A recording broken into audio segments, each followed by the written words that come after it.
യേശുവേ നന്ദി, യേശുവേ നന്ദി, യേശുവേ സ്തുതി, യേശുവേ സ്തുതി, യേശുവേ സ്തോത്രം, യേശുവേ സ്തോത്രം, യേശുവേ ആരാധന, യേശുവേ ആരാധന. Hallelujah, hallelujah, hallelujah, hallelujah. എൻ്റെ പേര് ലില്ലി മരിയ. ഞാൻ ഇവിടെ, എൻ്റെ വീട് കോട്ടയമാണ്, ഹസ്ബൻഡിൻ്റെ വീട് എറണാകുളം. ഞങ്ങൾ ഫാമിലി ആയിട്ട് ഷാർജയിലാണ് താമസിക്കുന്നത്. അപ്പോൾ കഴിഞ്ഞ വർഷം നവംബറിൽ ഓഗസ്റ്റിൽ എനിക്ക് ചുമയും പനിയൊക്കെ അങ്ങ് സ്റ്റാർട്ട് ചെയ്തായിരുന്നു. അപ്പോൾ ഞാൻ പല ഡോക്ടർമാരെയും കാണിച്ചു നോക്കി.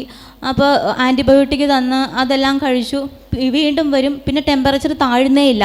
അതുകൊണ്ട് ഞാൻ 4 മാസത്തോളം നിന്ന് നവംബർ വരെയും അങ്ങനെ പോയി. നവംബർ 23 എൻ്റെ കുഞ്ഞിൻ്റെ ബർത്ത്ഡേയാണ്. അന്നത്തെ ദിവസവും അതിൻ്റെ പിറ്റേ ദിവസം എനിക്ക് വല്ലാതെ തല ഇറങ്ങി ഞാൻ താഴെ വീണു. അന്ന് എന്നെ ഹോസ്പിറ്റലിൽ അഡ്മിറ്റാക്കി കഴിഞ്ഞപ്പോൾ അവർ ബ്ലഡ് ടെസ്റ്റ് എല്ലാം പറഞ്ഞു. ബ്ലഡ് ടെസ്റ്റ് ചെയ്ത് ബ്ലഡ് ടെസ്റ്റിൻ്റെ റിസൾട്ട് വന്നപ്പോൾ തന്നെ അവരെന്നെ ICUലോട്ട് ഷിഫ്റ്റ് ചെയ്തു. എനിക്ക് ഒരു അപ്പം അതായത് ഓട്ടോ ഇമ്മ്യൂൺ ഡിസോർഡർ എന്ന് പറയും, അല്ലെങ്കിൽ ഓട്ടോ ഇമ്മ്യൂൺ ഡിസീസ്. അതായത് കാലതാമസമൊന്നും ഇല്ലാതെ തീർന്നു പോകുന്നുള്ള അർത്ഥം. അതായത് എന്നാ മരുന്ന് കൊടുത്തിട്ടും കാര്യമില്ല, സംഗതികളെല്ലാം പൊളിച്ചു. നമ്മുടെ ശരീരത്തിൽ കർത്താവ് പ്രൊട്ടക്ഷൻ അറിയാമോ? അതെ, നമ്മുടെ ഇമ്മ്യൂൺ സിസ്റ്റം, അതായത് നമ്മുടെ പ്രതിരോധ വ്യവസ്ഥ, ഈ ബാക്ടീരിയ വൈറസ് ഒക്കെ വരുമ്പോഴത്തേക്കും അതിനെതിരെ നമ്മുടെ ബോഡിനെ പ്രൊട്ടക്ട് ചെയ്യും എന്ന് പറഞ്ഞു കഴിഞ്ഞാലുള്ള കാര്യം എന്ന് വെച്ചാൽ, നിങ്ങൾ ഈ പള്ളി വന്നിട്ട് തിരിച്ചു പോകുമ്പോൾ നിങ്ങളുടെ ശവോടൊക്കെ നടക്കും. ഇതിനകത്ത് 1000 രോഗപീഠകളുണ്ട്. നിങ്ങൾക്ക് അറിയാവോ? ദൈവം നമ്മുടെ ഉള്ളിൽ ഒരു സിസ്റ്റം വെച്ചേക്കുന്നതനുസരിച്ച് ഇതിനെ നമ്മളല്ലേ മലയാളിയുടെ അടുത്ത് വേല കൊണ്ട് വരുന്നല്ലേ, രോഗാണു നമ്മുടെ അടുത്ത് കളിക്കാൻ വരുന്നത്. ഏത് രോഗാണു വന്നാലും നമ്മുടെ ശരീരത്തിന് ബലം കണ്ടിട്ട് രോഗാണു ചത്തുവും. ദൈവം മലയാളിക്ക് തന്നിട്ടുള്ള, കോട്ടയംകാർക്ക് തന്നിട്ടുള്ള ഒരു കൃപയായത്. ഈ നാഗമ്പടത്ത് ഈ ഊർണവിഷയത്തിൻ്റെ അടുത്തൊക്കെ ഇരുന്ന് വചനം കേൾക്കുമ്പോഴത്തേന് സത്യം പറയാം, കൊച്ചി പോയിട്ട് ഞാൻ വെള്ളം കുടിച്ചു. എൻ്റെ പൊന്നോ, ഞാൻ വിചാരിച്ച് 5-ാം ദിവസം ഞാൻ മരിച്ചു പോകുന്നു വിചാരിച്ചു. ഇവിടെ വന്നിട്ട് കോട്ടയത്ത് വന്നിട്ട് ആ പൈപ്പിലെ വെള്ളം നമ്മൾ കുടിക്കണം. എന്നാ രുചിയായി കോട്ടയത്തെ വെള്ളത്തിന്. സത്യമായിട്ടും പറയാം പൊന്നു മക്കളെ, സത്യമായിട്ടും പറയാം. എന്ത് പൊല്യൂഷനാണ് മണ്ണിൽ പൊടിക്കാത്ത. ആ പ്രദേശത്ത് അത്രയില്ല. പക്ഷെ ഇവിടെ വന്നു കഴിഞ്ഞപ്പോഴത്തേന് എന്തൊരു, നീ ജീവിക്കുന്ന സ്വർഗത്തിലാണെന്നൊക്കെ അറിയാം മക്കളെ. ഹല്ലേലൂയ. ഞാൻ പറയാം, കൊച്ചിക്കാരെല്ലാം കൂടെ എന്നോട് പെണങ്ങും, എന്നാലും വേണ്ടില്ല. ഞാൻ പറയുക, നിങ്ങൾ കോട്ടയത്ത് വന്ന് ഒരാഴ്ച താമസിച്ചാൽ നിങ്ങൾ പിന്നെ കോട്ടയത്ത് സ്ഥലം വാങ്ങിക്കും. അവിടെ കടലും വള്ളവും നല്ല വില കുറച്ച് നല്ല മീനും ഒക്കെ കിട്ടുന്നതൊക്കെ സത്യമാണ്. പക്ഷേ ദൈവങ്ങളെ, നമ്മുടെ ഈ നാട് ഇപ്പം ഇവിടെ ഫ്രഷ് എയർ. പണ്ട് എനിക്ക് ശ്വാസം മുട്ട്, ഇപ്പം ശ്വാസം മുട്ടിൽ പോയി. അവിടെ പോയി വന്നോടെ എൻ്റെ ശ്വാസം മുട്ടിൽ പോയിരിക്കുക. ഇല്ലെങ്കിൽ അമ്മയ്ക്ക് എന്തൊരു ഇതാണ്. ഇപ്പോൾ നല്ല എന്ത് സ്മെല്ലാണ്, അല്ലെ, സ്വർഗം മണക്കുന്നില്ലേ ഇവിടെ. Hallelujah, hallelujah. നിങ്ങൾ ഇതൊക്കെ ചിന്തിക്കണം. നമ്മളെ കണ്ണിലൊക്കെ എന്തോ ഒരു രോഗാണുക്ക് കയറുന്നുണ്ട്. നമ്മുടെ കണ്ണീരിന് ഏത് രോഗാണുവിനെ കഴിയുകളയാന്ന് നിങ്ങൾക്ക് അറിയാമോ? അല്ലേ മോളെ, നീ നേഴ്സല്ലേ? സത്യമായിട്ടും നമ്മുടെ കണ്ണൊക്കെ അടിച്ചു പോകും അവിടെ ചെല്ലുമ്പോൾ കാഴ്ച കാണുന്നത്. പക്ഷെ നമ്മുടെ കണ്ണിലെ കണ്ണീരിന്റെ ഗുണം നമുക്കറിയാം. പറഞ്ഞു മോളെ, നമ്മൾ മറ്റൊരാളോട് പറയുന്നേക്കാട്ടിലും മുമ്പ് നമ്മൾ നേരിട്ട് ദൈവത്തിനോട്, അതിന് മാത്രമേ ശക്തിയുള്ളൂ. മറ്റൊരാൾക്ക് കേട്ട് നിന്ന് കഴിഞ്ഞാൽ അയാൾക്ക് കേൾക്കാൻ സാരമില്ല, പോട്ടെ, നമുക്ക് മരുന്നുകൊണ്ട് ശരിയാവും, അങ്ങനെ പറയുള്ളൂ. പക്ഷെ നേരിട്ട് ഒരു സൊല്യൂഷൻ വേണമെങ്കിൽ അത് കർത്താവിനോട് തന്നെ പറയാൻ പറ്റുള്ളൂ. നിനക്കൊരു പരിഹാരം വേണം, ദൈവത്തോട് പറഞ്ഞു. എന്റെ മോളെ, നീ എന്ത് ജ്ഞാനം അടി വെച്ച ഇപ്പം പറഞ്ഞത്. Hallelujah, hallelujah. രാവിലെ മുതൽ ഇത്രയും നേരം ഞാൻ പറയാൻ നോക്കിയിട്ട് പറയാൻ പറ്റാത്ത നീ ഇപ്പം പറഞ്ഞത്. ജീവിതത്തിൽ ഒരു പരിഹാരം വേണോ, അത് നേരെ കർത്താവിനോട് പറഞ്ഞോളൂ. ഹല്ലേലൂയ. അങ്ങനെ ICUവിൽ എനിക്ക് അടക്കമാണ്. എനിക്ക് ബോധമൊന്നുമില്ല. എൻ്റെ ഹസ്ബൻഡും ഞാനും എൻ്റെ കൊച്ചും മാത്രമേ ഉണ്ടായിരുന്നുള്ളൂ ആ സമയത്ത്. ഞങ്ങൾക്ക് ഷാർജയില.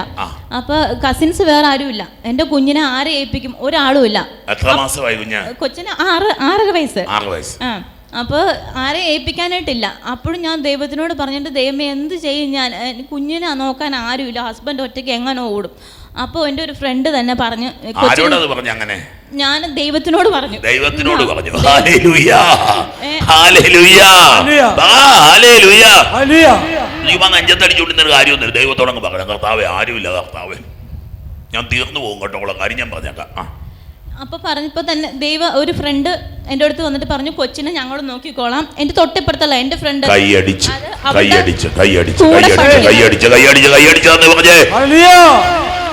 ദൈവത്തോട് പറഞ്ഞാൽ ഉത്തരമുണ്ട്, ചോദിച്ചാൽ എങ്ങനെ മക്കളെ പറഞ്ഞത്? ചോദിച്ചാൽ ഉത്തരമുണ്ട്.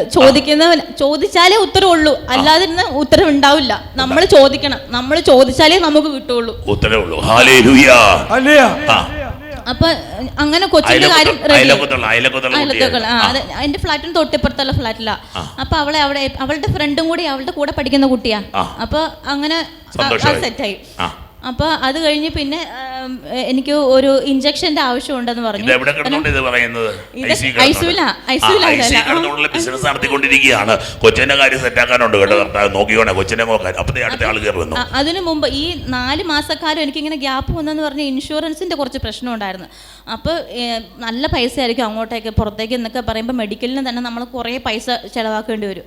അപ്പം എന്ത് ചെയ്യും ദൈവമേ, അവിടെ എന്ത് ചെയ്യും? അപ്പം അഡ്മിറ്റായി ഐ സിയിലും കൂടെ ആയി. എന്ത് ചെയ്യും? കയ്യിൽ പൈസ ആണെങ്കിൽ നമുക്ക് അത്രയും വലിയ പെട്ടെന്നൊരു സംഖ്യ എടുക്കാനായിട്ടൊന്നും ഉണ്ടാവില്ല. അപ്പോൾ അഡ്മിറ്റ് ആവുന്നതിന് 1 മണിക്കൂർ മുമ്പ് ഞങ്ങളുടെ ഇൻഷുറൻസ് ക്ലിയറായി. ഒരു കുഴപ്പമില്ല എനിക്ക്.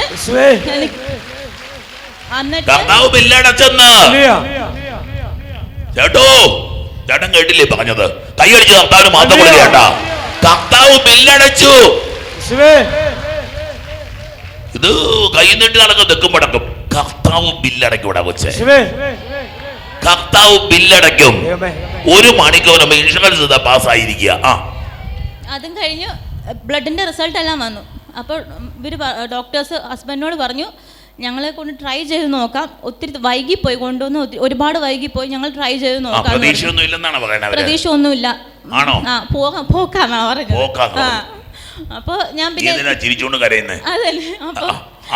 അപ്പൊ എന്ത് ചെയ്യും? വേറെ അവസ്ഥ. കാരണം അതിനു മുമ്പ് ലേറ്റ് ആയി കൊണ്ടുവന്നു. കാരണം ഇന്റേണൽ ഓർഗൻസ് മുഴുവൻ ഇൻഫെക്ഷൻ ആയി. ഹാർട്ടിന്റെ മയോകാർഡൈറ്റിസ്, അതായത് ഹാർട്ടിന്റെ നമുക്ക് മസിൽസ് ഉണ്ട്, അതിന്റെ ഇടയ്ക്കൊക്കെ വെള്ളം ഹാർട്ടൊക്കെ വീർത്ത് അങ്ങനെ മൊത്തം. ഭാഗ്യത്തിന് ഈ ഒരു അസുഖം വരുമ്പോ കിഡ്നിക്കാണ് അഫക്ട് ചെയ്യുന്നത്. പക്ഷെ നേരെ തിരിച്ചായിരുന്നു, കിഡ്നിക്ക് മാത്രം എനിക്ക് ഒന്നും പറ്റിയില്ല, ബാക്കി എല്ലാം പോയി, മുഴുവൻ പോയി.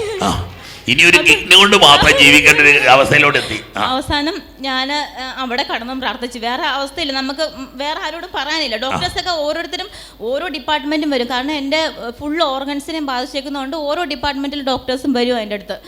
എന്താ ഇങ്ങനെ സംഭവിച്ചത്, എന്താ കാരണം, നിനക്ക് നേരത്തെ അറിയാമായിരുന്നില്ല, എന്തുകൊണ്ട് ഇങ്ങനെ വൈകിപ്പോയി എന്നുള്ളത്. പക്ഷേ പിന്നെ എൻ്റെ HB ലെവല്, HB നമുക്ക് ഒരു 11 to 15 വേണം നമുക്ക് നോർമലായിട്ടുള്ളത്. എനിക്ക് വെറും 4 ആയിരുന്നു ആ സമയത്ത്. അപ്പോൾ ഡോക്ടർ ചോദിച്ചു, നീ എന്താ ഇങ്ങനെ നടക്കുന്നത്? ഞങ്ങൾ ആരും കണ്ടിട്ടില്ല, ഈ 4-ൽ ഇങ്ങനെ നടക്കുന്ന ആരും കണ്ടിട്ടില്ലെന്ന് പറഞ്ഞു. 4-ൽ നടക്കാൻ പറ്റത്തില്ല. അപ്പോൾ 4000 പറ്റത്തില്ല, 11,000 വേണം. അപ്പം ഇതും കഴിഞ്ഞ് അവിടെ കിടക്കും. അപ്പം ടെമ്പറേച്ചർ ആണെങ്കിൽ തീരെ താഴുന്നേ ഇല്ല. മെഡിസിൻ എന്തെങ്കിലും നമ്മുടെ ശരീരത്തിൽ നമുക്കത് എഫക്റ്റ് ചെയ്യണമെങ്കിൽ ടെമ്പറേച്ചർ താഴാതെ ഇവർക്കൊന്നും ചെയ്യാൻ പറ്റത്തില്ല. അപ്പോൾ എൻ്റെ അമ്മ ഇവിടെ വന്നിട്ടുണ്ടായിരുന്നു. ഇവിടെ അമ്മ വന്നു. എൻ്റെ അമ്മ ഇവിടെ പുറകെ നിൽപ്പുണ്ട്. അമ്മ അച്ഛനെ കൊണ്ട്, അച്ഛനും ഇവിടെ വന്നു. അച്ഛനും ഇവിടെ ഉള്ള കുറച്ച് പേരും ഉണ്ടാവും, അതിൻ്റെ കൂട്ടത്തിൽ കുറച്ച് പേരെന്നല്ല, ഇവിടെ ഉള്ളവരും ഉണ്ടാവും. നിങ്ങളോടും അച്ഛനോടും കർത്താവിനോടും ഒക്കെ എനിക്ക് ഒരുപാട് നന്ദിയുണ്ട്. കാരണം നിങ്ങളെല്ലാവരും കൂടെ അന്ന് കൈ വിളിച്ച് പ്രാർത്ഥിച്ചെന്ന അമ്മ എന്നോട് പറഞ്ഞത്. പ്രാർത്ഥിച്ചാലോ എന്ന് പറഞ്ഞപ്പോൾ കുറച്ചധികം പേര് കൈ കരഞ്ഞുകൊണ്ട് പ്രാർത്ഥിച്ചു. അപ്പം 3 ദിവസമായിട്ട് എനിക്ക് ഒരു മാറ്റവും ഇല്ല, അങ്ങനെ തന്നെ കിടക്കുമായിരുന്നു. 3-ാമത്തെ ദിവസമാണ് അമ്മ ഇവിടെ വന്ന് പ്രാർത്ഥിച്ചത്. പ്രാർത്ഥിച്ചു കഴിഞ്ഞ് ഒരു അനക്കവും ഇല്ല, HB ഒന്നും ഒരു മാറ്റവും ഇല്ല. ബ്ലഡ് ട്രാൻസ്ഫ്യൂഷൻ ഒന്നും ചെയ്യാൻ പറ്റില്ല, കാരണം പനി കുറയാതെ ഒന്നും നടക്കൂല. പ്രാർത്ഥിച്ചു കഴിഞ്ഞ് കുറച്ച് നേരം കഴിഞ്ഞ് പ്രാർത്ഥിച്ച് അമ്മേനെ വിളിച്ച് പറഞ്ഞു, എടി പ്രാർത്ഥിച്ചിട്ടുണ്ട്, കുഴപ്പമൊന്നും വരത്തില്ല. അച്ഛൻ പറഞ്ഞേക്കുന്നത് നിനക്ക് ഒരു പ്രശ്നം വരത്തില്ല, നീ തിരിച്ചു വരും, ഇവിടെ വന്ന് സാക്ഷ്യം പറയും എന്നാണ് അച്ഛൻ പറഞ്ഞേക്കുന്നതെന്ന് പറഞ്ഞു.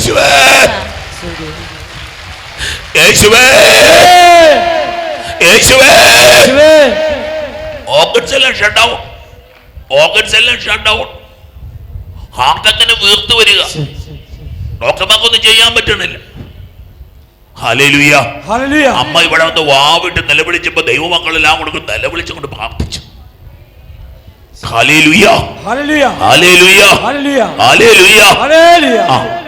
അപ്പൊ ഞാൻ പറഞ്ഞു, ഞാൻ എൻ്റെ ഹസ്ബൻഡിനോട് പറഞ്ഞു, ഇച്ചായ നമ്മൾ എന്ത് ചെയ്യും, എനിക്ക് എന്തെങ്കിലും പറ്റുമോ, ഇച്ചായ എനിക്ക് എന്തെങ്കിലും പറ്റുമോ? അപ്പം എൻ്റെ ഹസ്ബൻഡ് എന്നോട് പറഞ്ഞു, ഞാൻ നിന്നെ ഒന്നിനും വിട്ടുകൊടുക്കത്തില്ലടി, ഒരു കാര്യത്തിനും വിട്ടുകൊടുക്കത്തില്ലെന്ന്. പക്ഷെ അത് കർത്താവ് എന്നെ ഭർത്താവ് വഴി പറഞ്ഞു തന്ന കാര്യം അത് ഒരു കാര്യത്തിനും വിട്ടുകൊടുക്കില്ല.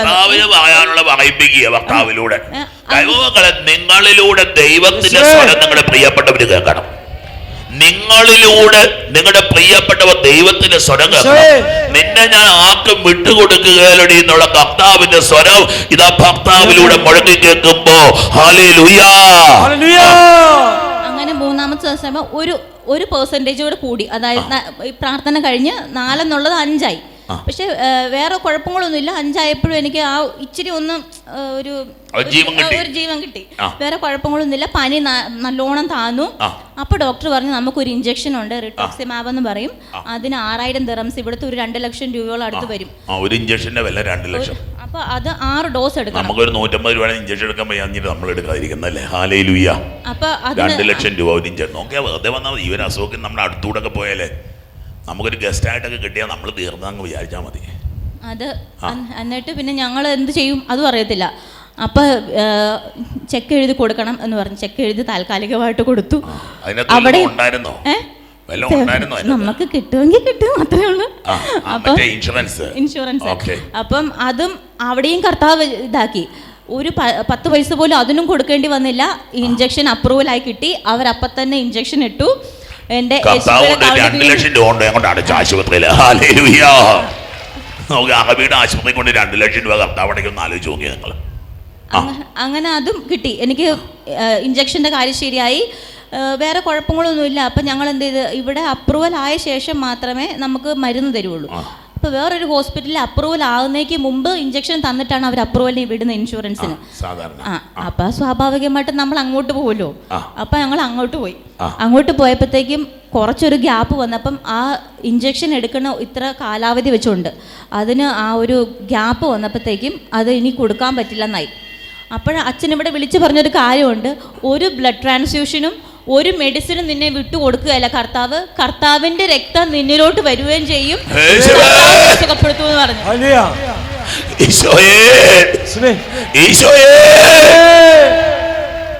അങ്ങനെ ഞാൻ ഇപ്പോഴും ശരിക്കും വിശ്വസിക്കുന്നുണ്ട് കർത്താവിന്റെ രക്തം തന്നെയാണ് ഇപ്പൊ എൻ്റെ. നമ്മുടെ എല്ലാവരുടെയും ദേഹത്ത് അങ്ങനെയൊക്കെ തന്നെയാണ്. പക്ഷെ എനിക്കത് എൻ്റെ കർത്താവ് എനിക്കത് നേടിത്തന്ന കാര്യമാണ്.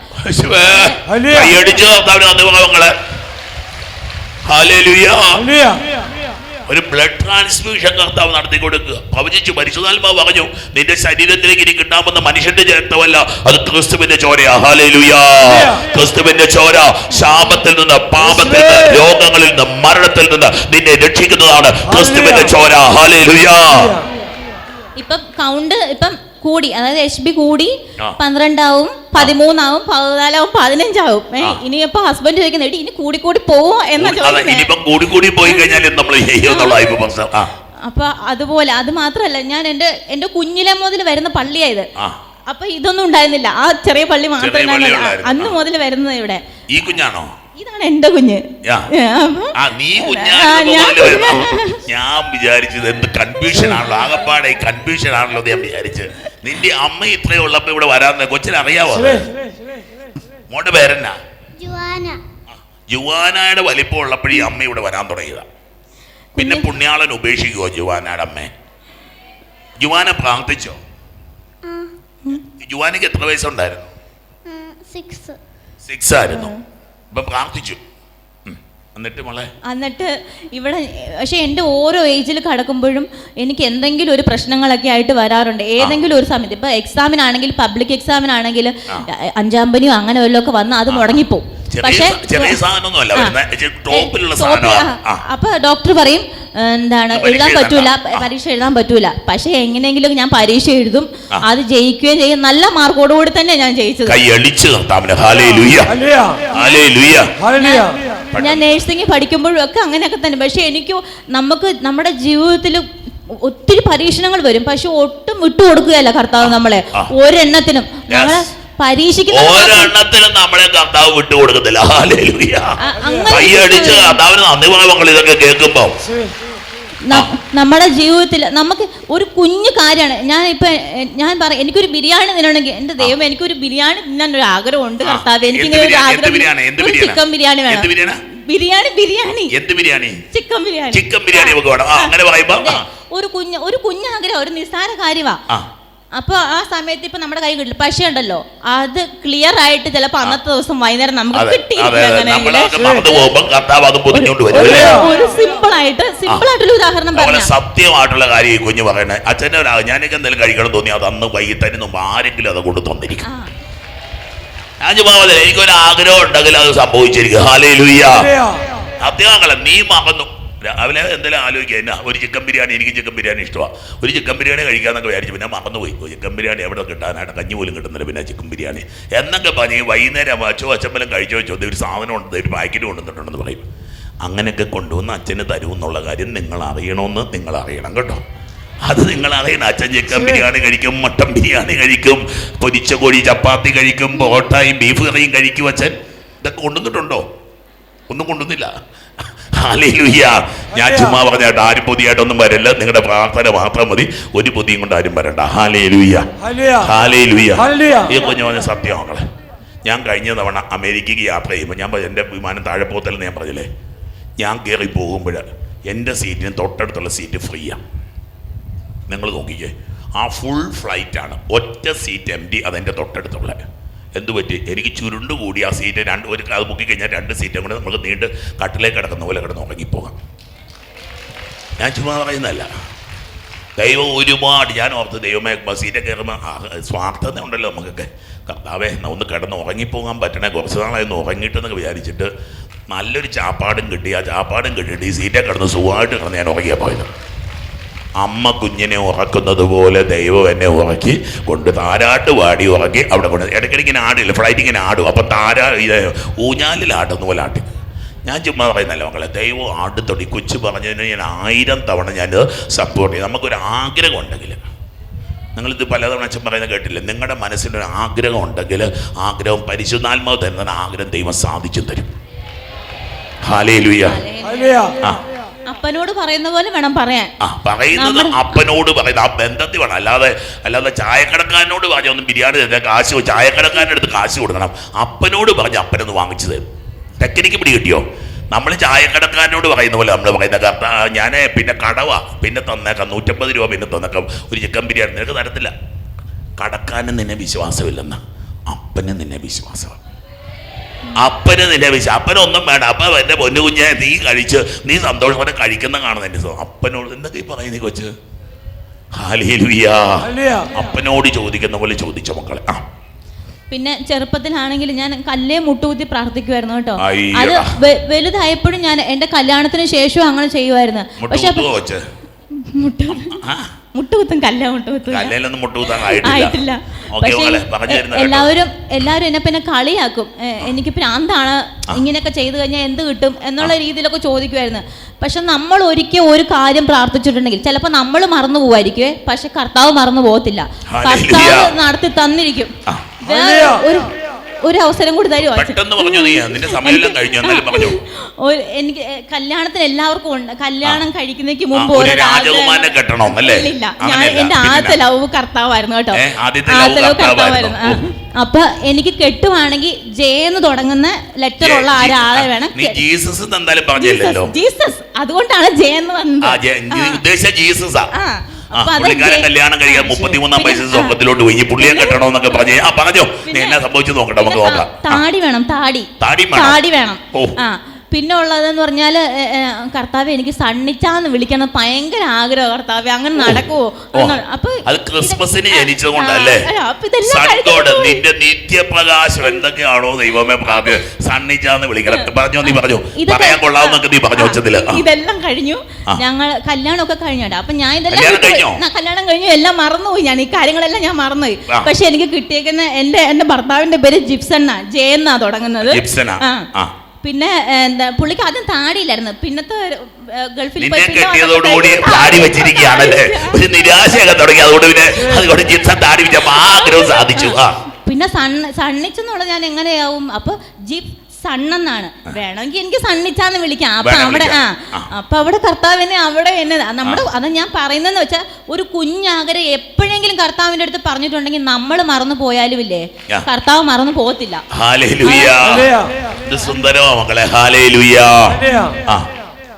അല്ല ഈ കുഞ്ഞ് എങ്ങനെ കന്യാമറിയത്തെ പോലെ അങ്ങനെ എന്തെങ്കിലും നീ പ്രാർത്ഥിച്ചായിരുന്നോ? കുഞ്ഞിനെ ഞാൻ പ്രാർത്ഥിച്ചായിരുന്നു. കുഞ്ഞ് ജനിക്കുന്ന സമയത്ത് ഞാൻ പറഞ്ഞു, എൻ്റെ കർത്താവ് എനിക്ക് പേടിയാണ്. കാരണം എനിക്ക് നോർമൽ ആവാനും പേടിയാണ്, സിസേറിയനും പേടി. എന്ത് ചെയ്യും?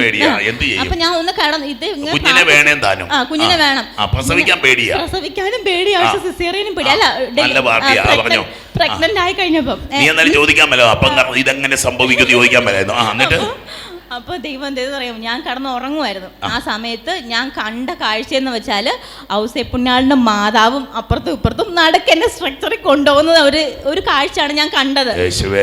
അപ്പൊ പിന്നെ വേറൊന്നുമില്ല, സിസേറിന് ഞാൻ കൂളായിട്ട് അങ്ങ് പോയി കഴിഞ്ഞു. ഞാൻ ഇറങ്ങി വന്നു, വേറെ പ്രശ്നങ്ങളൊന്നും ഉണ്ടായിരുന്നില്ല.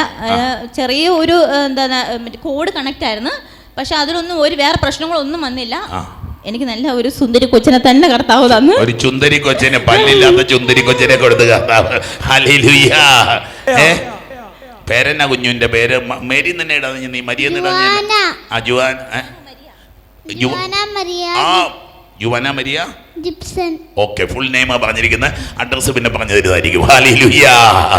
കണ്ടോ, മാതാവിന്റെ പേര് ഇട്ടേക്കുക. പെട്ടെന്ന് പറഞ്ഞു. ദൈവം തന്നെ അനുഗ്രഹിക്കട്ടെ. ദൈവത്തിന്റെ കാരണം കുഞ്ഞിന്റെ മേലെ ജുവാന മരിയ ജിപ്സിനെ കർത്താവ് അനുഗ്രഹിക്കുന്നു. അമ്മയെക്കാളും വിശ്വാസം നിനക്ക് ഉണ്ടാകട്ടെ മോളെ. നീ ഒരു ദൈവ കുഞ്ഞായിട്ട് വളർന്നു വരട്ടെ. നിന്റെ കുടുംബത്തിന്റെ വിളക്ക് ഷബരാനത്താഹ. മോളെ ദൈവം നിന്നെ അനുഗ്രഹിക്കട്ടെ. ദൈവം നിന്നോട് കരുണ കാട്ടട്ടെ. നിന്റെ കുടുംബത്തോട് കരുണ, ജിപ്സിനോട് കർത്താവ് കരുണ കാട്ടട്ടെ. നിന്റെ മാതാപിതാക്കളും നിന്റെ പ്രിയപ്പെട്ടവർ നീ ഷബരാനത്താഹ ബാര. അമ്മയെ ദൈവം അനുഗ്രഹിക്കട്ടെ.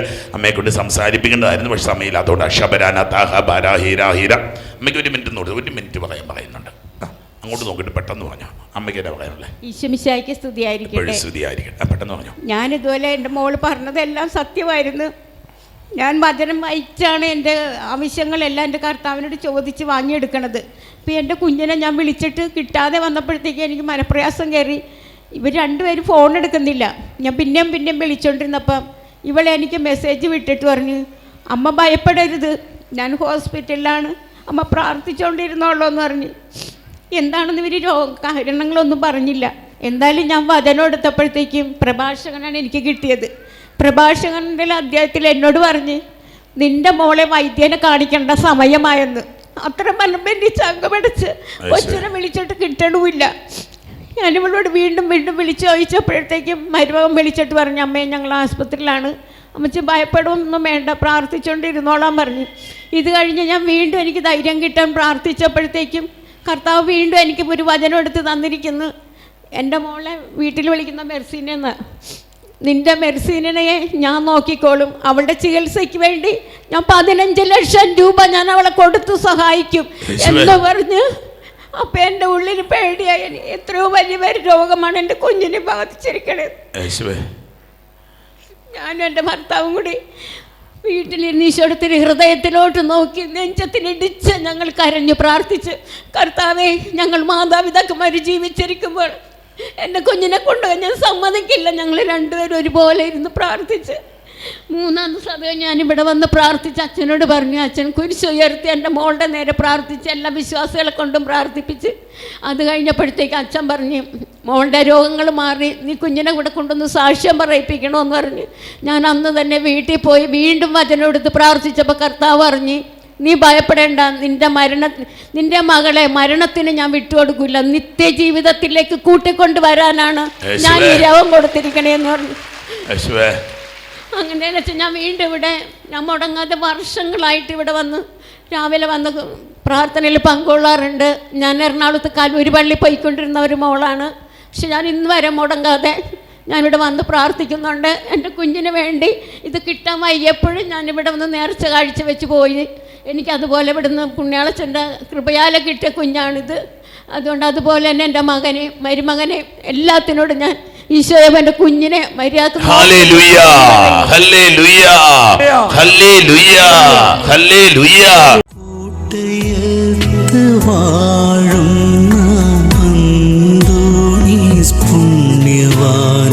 സ്വീകരിക്കൂ കൈകൾ നീട്ടി ആപിയാമിൻ അർത്ഥനകൾ ഉപേക്ഷിച്ചാലുപേക്ഷിക്കാ